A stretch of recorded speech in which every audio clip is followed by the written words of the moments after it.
Hi, Jemima. Happy New Year, and thank you for joining the Business Spotlight series today. I'm Hi going to Ed. hand straight over to you, let you introduce yourself and what you do. Yeah, hi Ed. Yeah, so I'm Jemima Bird. I run a small brand consultancy agency called Hello Finch.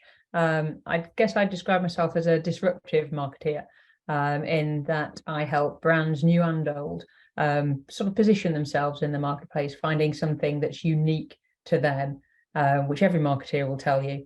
But we try to do that in a slightly differentiated way by really getting under the skin of brands, and helping them find a place where they can play in the market that's very different to perhaps where they've A, seen themselves operating before, and B, where they see their competitors operating.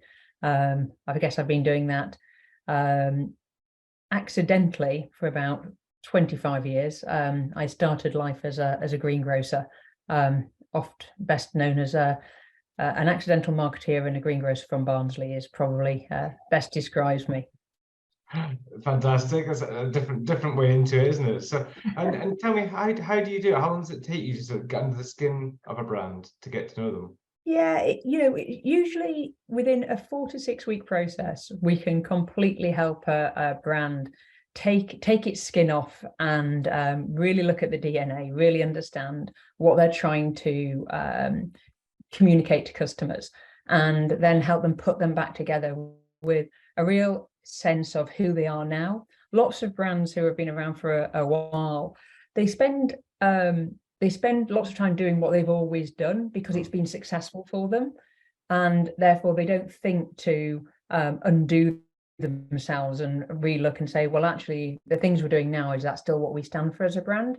And as a result, you can get a little bit of brand drift. So the things, the values that are important to you, perhaps 10, 20, 30 years ago, 100 years ago, in some of the brands we've worked with, are perhaps slightly moved on, and they haven't adapted it. So sometimes there's a little bit of disconnect between how they speak and how they actually are as a brand. And for newer brands, they, I know we work with lots of entrepreneurial young brands. They don't actually know who they are. They just have a vision of, let me get to an X multiple and get an exit as quickly as possible, not realizing that if they actually spend some time putting the foundations in place, then actually they'll build a much more successful and multiple appreciating business. So about 4 to 6 weeks, we can help brands do that in a really sort of coordinated way.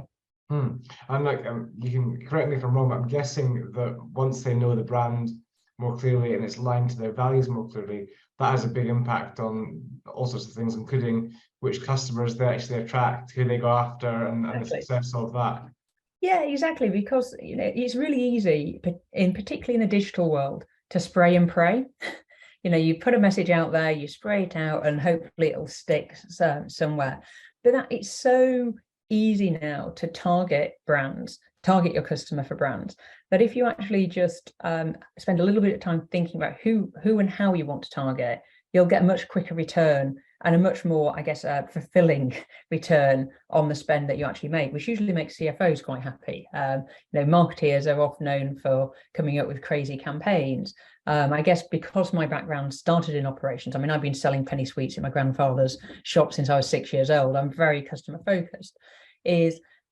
We help brands really identify who their customer is and how we want to sell to them, but with a return that a CFO can see the measurable return in terms of the spend, as opposed to, nice brand equity scores. They're lovely and we believe in them hugely, but CFOs often tend to think, well, I want a return today and not jam tomorrow. And we help CMOs, CEOs have those conversations smartly. Excellent.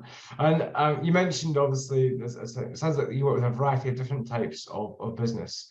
Who's your sort of best client, if that makes sense? Who fits it best for you? Who fits it best? And you know what?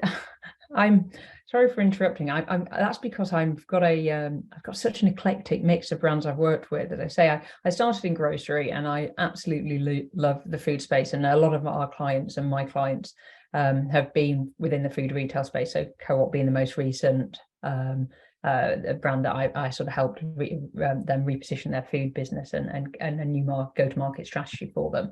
But retail is in my blood, so it was very transferable to a Moss Bros, which is a fashion retailing brand, so completely the opposite to food. But actually, it's still selling things to customers and targeting those customers you want to come into your shops.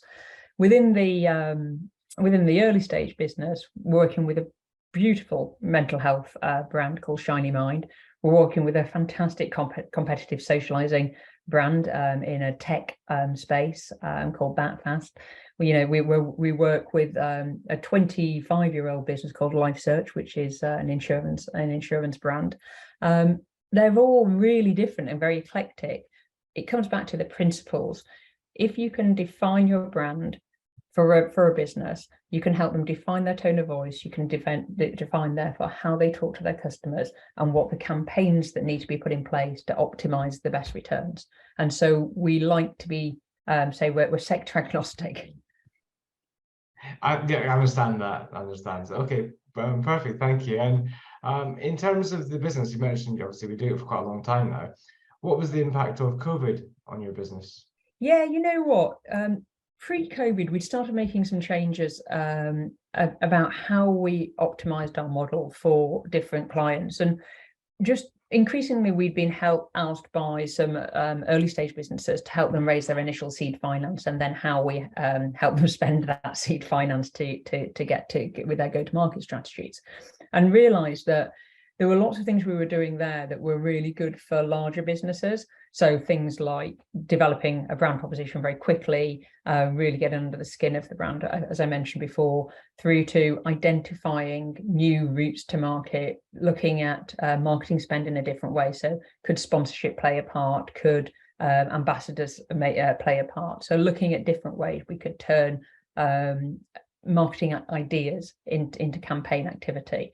And so when COVID hit, we found that actually the more established brands absolutely fell away. They understandably were terrified of their businesses succeeding and surviving the whole COVID place, and they were very worried about marketing spend. So it's like, no customers are coming into my shops or coming to see me, so therefore I can't spend anything to continue attracting them. And so we really focused and doubled down our efforts with early stage, who were actually coming out live and fast during COVID, because actually if you're at home and you're not working, you're on furlough, then your great idea can be thought about. And coming out of COVID, as I say, we recognized that a lot of those quick agile approaches we put in place for the early stage business were equally successful or could be successful for more established businesses. So a client we've recently won called Pluto Finance, we're actually they're 20 odd years old business. We're actually working with them on some of that brand proposition and identification work, which we wouldn't have done traditionally. They'd have wanted a much bigger, more broader campaign. Yes, okay, interesting. So it's opened up a new market in some ways for you. Yeah, new I guess more bite-sized pieces is how I describe it. So instead of oft-used phrase, instead of sort of trying to sell in the whole elephant, selling bite-sized pieces so that brands and larger businesses can look at it and say, okay, that bit's working for me, now understand it, we want to buy the next piece. And because of the way in which Hello Finch is architected, it's very much lots of independent specialists that we pulled together to create you an individual agency every time. We were able to do that more effectively, I guess, than some of the larger agencies who very much need to sell in the whole offer. They need to sell in the strategy, they need to sell in the comms, they need to sell in the design, whereas we can sell in parts because we've got different people rolling on and off at different times. Yeah, that makes sense. Good, nice flexible model. Yeah. So and I think that's COVID, isn't it? You had to be flexible post-COVID. Absolutely. The world has changed, and I think rightly businesses want to see return for the spend that they're putting across, all of the different channels. Definitely, yeah, definitely. I've heard that as a common theme over the last months. So, and what would you say the future looks like? Yeah, it's an interesting one. We're certainly seeing. So last year was a real sort of quiet year for us in terms of the larger brands, but incredibly busy for us in the more early stage and startups. And sort of when I say early stage, 5 years old type businesses.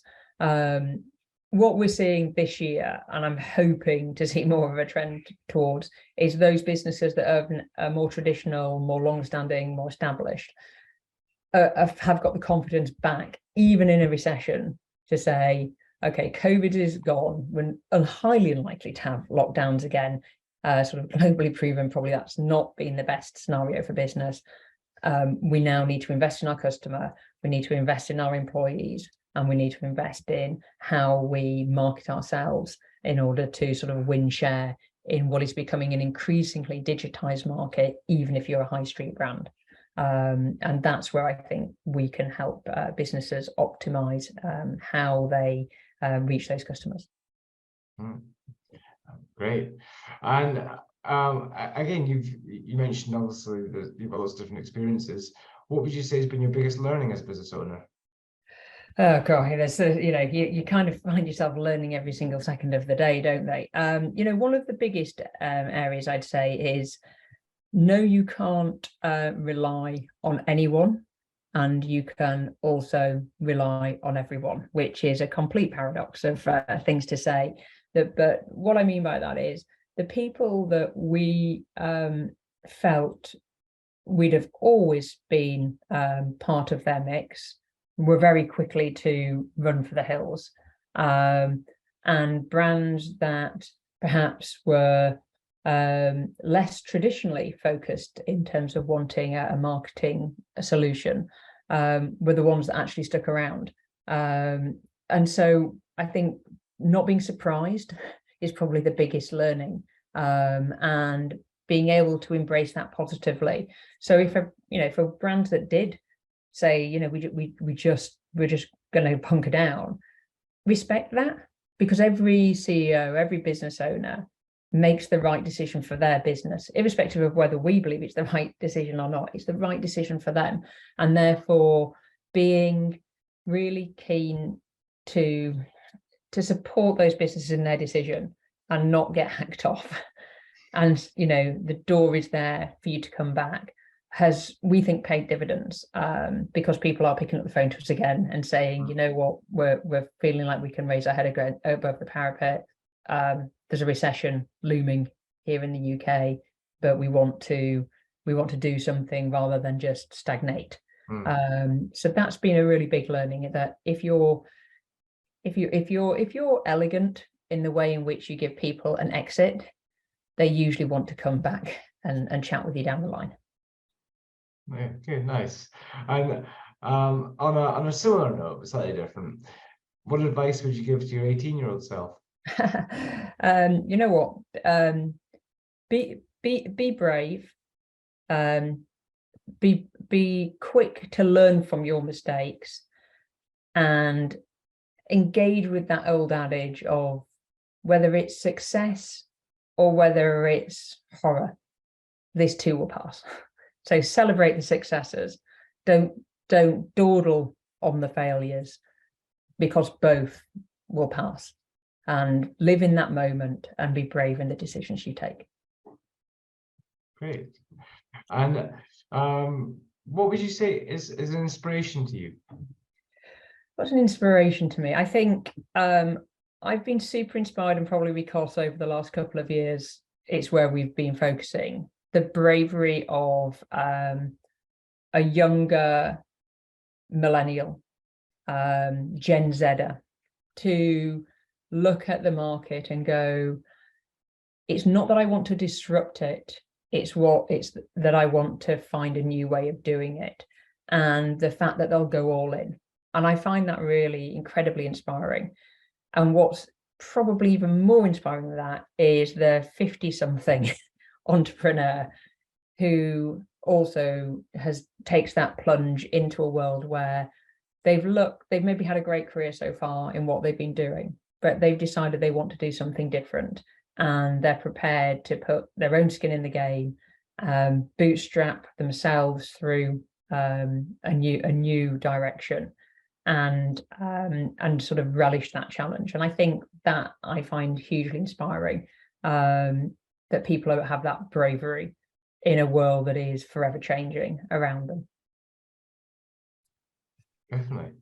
It's great to see people doing things, and yeah, there have been so many really interesting new businesses coming up in the last couple of years, as you said earlier. So, and also, but even within established businesses, they're prepared to take a different look at things, and perhaps pivot their business from where it's traditionally sat and gone after a new customer, because a digital world has come amongst them. Their competitors are now not just on the high street, they're Amazon Prime, who can get the product to you the next day. So how do you position yourselves, and how do you create your offer that allows a customer to actively choose to come to you?